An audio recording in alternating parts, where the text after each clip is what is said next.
ప్రజలకు చాలా డెవలప్మెంట్ విషయంలో గత బీఆర్ఎస్ హయాంలో జరిగిన డెవలప్మెంట్ ని వాళ్ళు ప్రారంభించుకోవడానికి సాధన అయితే లేదు. ఆరోగ్యం విషయంలో ఏ హాస్పిటల్కి పోయినా పట్టించుకునే నాదుడు లేడు.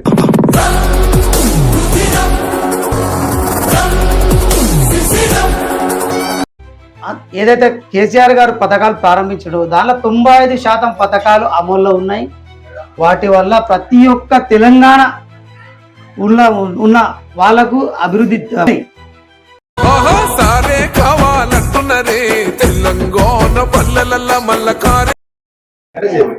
హలో హాయ్ నమస్తే. మనం ప్రస్తుతం అయితే ఈరోజు కార్పొరేషన్ ఎలక్షన్ సంబంధించి హడావిడి నడుస్తా ఉంది. మరి అందులో భాగంగా ఈరోజు మహబూబ్ నగర్ సంబంధించి 38వ డివిజన్ పరిధిలో అయితే మనం ఉన్నాం. ఇక్కడ ఎటు చూసినా ఈరోజు నువ్వా నేనన్న రీతిలో అయితే ప్రచారాలు ఒరెతెకిస్తున్నారు.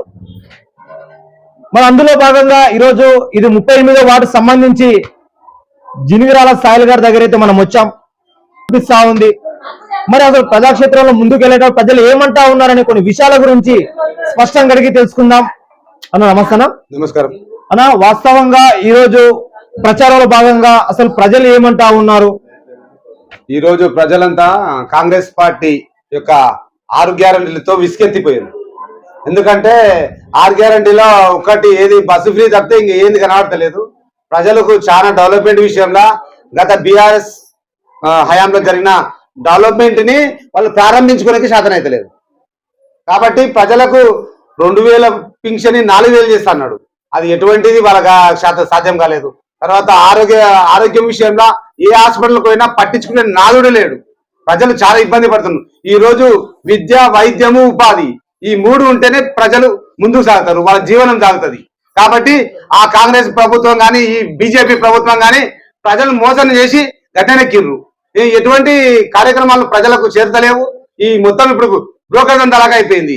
మొత్తం వాళ్ళే నాయకులే తింటున్నారు, నాయకులే తీసుకుంటున్నారు తప్పితే ప్రజలకు ఒక్క అడిగినా చేరతలేదు. డివిజన్ సంబంధించి ప్రజలు ఏమైనా చెప్తా ఉన్నారు? ఎంత చేశారు? మాతో పాటు పోటీకి నిలబడ్డ వ్యక్తులు కౌన్సిలర్ చేశారు. వాళ్ళు చేసిన ఇందిరామయంలో అవినీతి భాగవతం చాలా చిట్టా ఉంది. కానీ మాకు అవసరం లేదు. ప్రజలే గుర్తించిండ్రు ఏం చేసిండ్రు, వాళ్ళు ఎటువంటి బిల్లులు తీసుకున్నారు, భూమి లేని ప్లాట్ లేనుల మీద లోన్లు ఎన్ని ఉన్నాయి, ఇవన్నీ చిట్టా ఉంది. పబ్లిక్ తోటే ఉంది. నేను చెప్పే అవసరం లేదు. ఎందుకంటే ప్రజలు వాళ్ళకు డైరెక్ట్ వాళ్ళ లోన్లు ఎవరు తిన్నారు, ఏం తిన్నారు, ప్రజలకు ఏం జరిగింది, తర్వాత రేపు వస్తే ఏం చేస్తారు, కంప్లీట్ గా ప్రజలకు ఏమి మెసేజ్ ఇచ్చింది అనేది వాళ్ళే ఇచ్చిండ్రు. కాబట్టి ఈ రోజు ప్రజలు బీఆర్ఎస్ చేసిన అభివృద్ధే వాళ్ళకు నాటకపోయింది. ఈ రోజు మేము ప్రతి ఇంటికి ఒక ముసలాం ఏమంటుందంటే, అయ్యా ఈ రోజు నా కొడుకులు ఎట్టకున్నా పర్లేదు, కేసీఆర్ నా కొడుకై నాకు పింఛన్ ఇచ్చిండు, 200 పింఛన్ 2000 చేసిండు, అది చాలా అయ్యా మేము బతకనికే. ఇక మాకు ఎటువంటిది మళ్ళా కేసీఆర్ వస్తే 2000 4000 ఆయన చేస్తారు, కానీ వీళ్ళ నుంచి శాత కాదు. కాబట్టి మేము కేసీఆర్ కారు గుర్తుకే మేము ఓటేస్తాం. అత్యధిక మెజార్టీతో మేము ఈరోజు మహబూబ్నగర్ కార్పొరేషన్ ని వశపరుచుకుంటాం. తర్వాత శిల్పారామం కానీ, తర్వాత మెడికల్ కాలేజీలు కానీ చెప్పుకుంటూ పోతే ఇంకా మాకు టైం అంతా తిరిగే సరిపోతుంది. అరే సీనన్న 6 నిమిషాలు రాత్రికి 12 గంటలకు ఒక మా హార్ట్ పేషెంట్ ఫోన్ చేస్తే మేము ఈ నుంచి హైదరాబాద్ పోయేటప్పుడు వాళ్ళు మొత్తం డాక్టర్లను రెడీ చేసి ట్రీట్మెంట్ చేసిన కాలాలు ఉన్నాయి. దానికి ప్రెసెంట్ గా నేనే చేయించిన ఆయనకు. ఈరోజు మా ఫ్రెండ్ ఉంటాడు, మా ఫ్రెండ్కు ఈరోజు 10 లక్షల రూపాయలు సీనన్న ఇప్పించి ఆయనకు హార్ట్ ట్రాన్స్ప్లాంటేషన్ చేసిండు. ఈరోజు జీవితం బతుకుతుందంటే సీనన్న పుణ్యం. ఇవన్నీ మాకు గదిలో కనబడుతున్నాయి కదా. సీనన్న ఎంత చేసిండు, ఎంత కష్టపడ్డాడు. ఈ రోజు ఆయన లేనందుకు మహబూబ్నగర్ చిన్నపోయింది. 38వ డివిజన్ ప్రజలకు ఏమన్నా సూచన ఇవ్వదలుచుకున్నారు ఎలక్షన్ సంబంధించి? ఎందుకంటే ఎలక్షన్ వచ్చినప్పుడే కండ్ల ముందర కనిపిస్తూ ఉంటారు నాయకులు. మరి అలాంటి నాయకులకు, ప్రజెంట్ గా ఉన్న నాయకులకు అంటే ఏమన్నా సూచన ఇవ్వదలుచుకున్నారు ప్రజలకు? ఈరోజు మా డివిజన్ ప్రజలకు తెలియజేయగా, ఈరోజు చాలా ఏవో పుకార్లు చేస్తారు. ఏమంటారంటే ఆ ప్లేగానికి తెలియదు, రాజకీయాలకు కొత్త, మీరు ఆ ప్లేగాన్ని గెలిపిస్తే మీకు రేపు డెవలప్మెంట్ కాదు గలీలా అంటారు. వచ్చేది ప్రభుత్వం మాది, డెవలప్మెంట్ చేసేది మేము. మాకెందుకు తెలియదండి?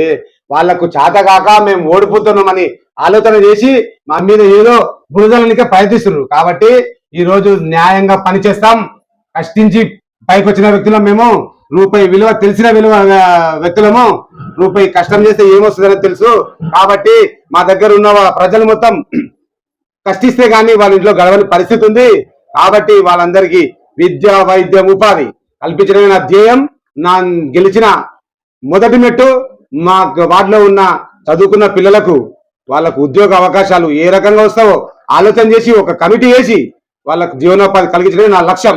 కాబట్టి ప్రజలకు మేలు చేసేవారు ఎవరో గుర్తిస్తారు, వాళ్ళే ఓటేసి ఖచ్చితంగా నన్ను అత్యధిక మెజార్టీతో గెలిపిస్తారు.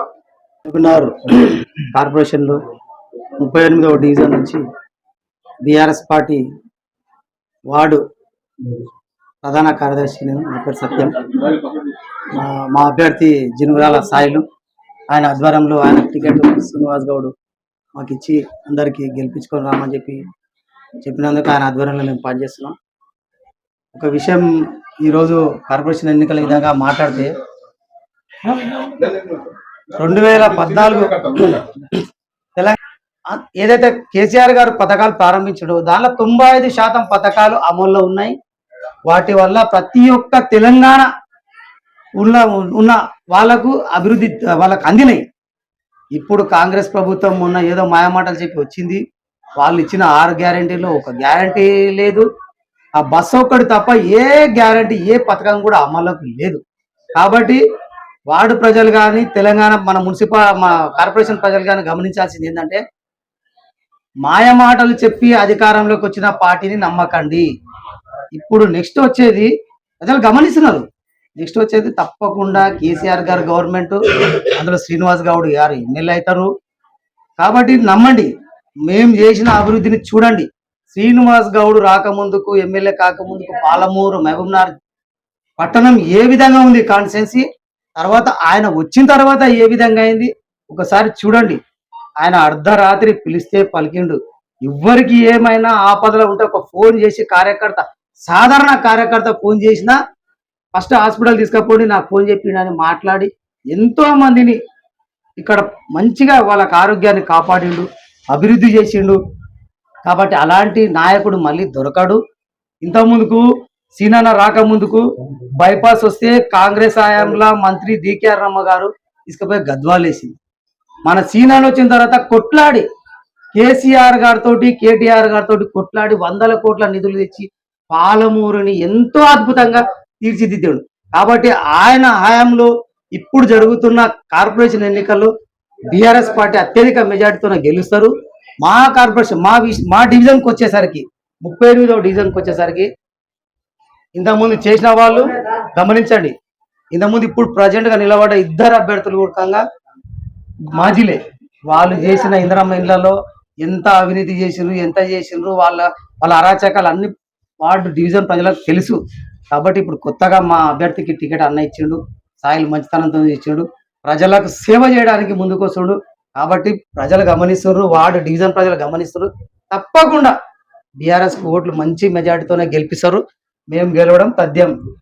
రెండో విషయానికి వస్తే, ఈ వార్డు కొంచెం మాసు, తర్వాత చదువుకోనో లెక్కునో అని బాగా పేరుంది. దాని డివిజన్ ఏ విధంగా తీసుకురావాలి, ఎట్లా డెవలప్ చేయాలని ఒక ప్లానింగ్ మీద అవుతున్నాం. ప్లానింగ్ చేస్తాం. సాయలూడకంగా విద్య, వైద్యం, ఉపాధి అనేది పెట్టుకున్నాడు.